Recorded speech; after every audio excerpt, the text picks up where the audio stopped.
நமச்சிவாய.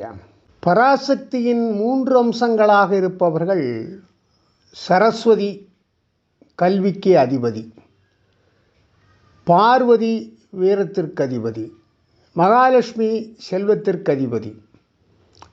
இவர்களை ஒரே இடத்தில் தரிசிக்க விரும்பினால் செங்கல்பட்டு மாவட்டம் தாழம்பூரில் உள்ள திருசக்தியம்மன் கோவிலுக்கு செல்லுங்கள். மூகாம்பிகை, ஜுவாலாம்பிகை, கன்னியாகுமரி அம்மன் ஆகியோருக்கு கொட்டிவாக்கத்தில் கோயில் கட்ட வேண்டும் என பக்தர்கள் சிலர் நினைத்தனர். ஆனால் அது முடியவில்லை.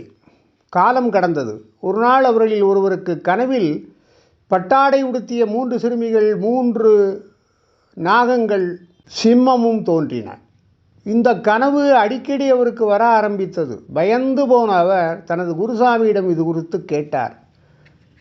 அதற்கு அவர், உனது கனவில் வருபவர்கள் வேறு யாருமல்ல, அந்த 3 குழந்தைகளும் சரஸ்வதி, மகாலட்சுமி, பார்வதி ஆகிய 3 சக்திகள்.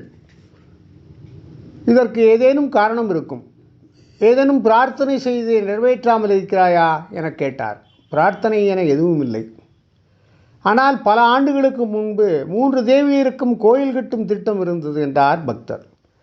அதை உடனே நிறைவேற்றுங்கள், எல்லாம் நல்லபடியாக நடக்கும் என்று சொன்னார் அந்த குருசுவாமி. அதன்படி அவரும் ஞான சரஸ்வதி, மூகாம்பிகை, லக்ஷ்மி ஆகியோரை பிரதிஷ்டை செய்து கோயில் கட்டினார். 5 நிலை ராஜகோபுரத்தை கடந்தால் பிரகாரத்தில் கற்பக விநாயகரை பார்க்கலாம். மண்டபத்தை தாண்டியதும் 3 கருவறைகள் உள்ளன. முதலில் ஞான சரஸ்வதி 4 கரங்களுடன் அமர்ந்துள்ளாள். மேலிரு கரங்களில் ஜபமாலைகள் கமண்டலமும் ஏந்தி இருக்கிறாள். இடது கீழ்க்கரத்தில் ஓலைச்சுவடியும் வலது கீழ்க்கரத்தில் சின்முத்திரை காட்டி தரிசனம் தருகிறாள். இவளை பணிந்தால் கல்வியில் சிறந்து விளங்கலாம். அடுத்து பத்மாசனத்தில் மூகாம்பிகை அமர்ந்துள்ளாள்.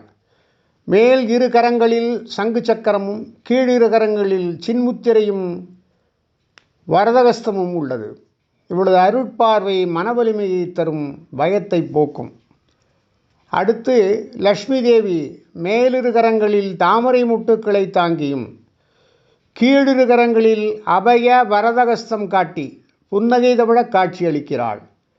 பார்க்கடலில் பிறந்த இவளை வணங்கினால் கடலை போன்றே வற்றாத வளத்தை தருவாள். இப்படி 3 அன்னையரையும் தரிசிப்போர் கல்வி, வீரம், செல்வம் என சகல மங்களங்களையும் பெறுவது நிச்சயம்.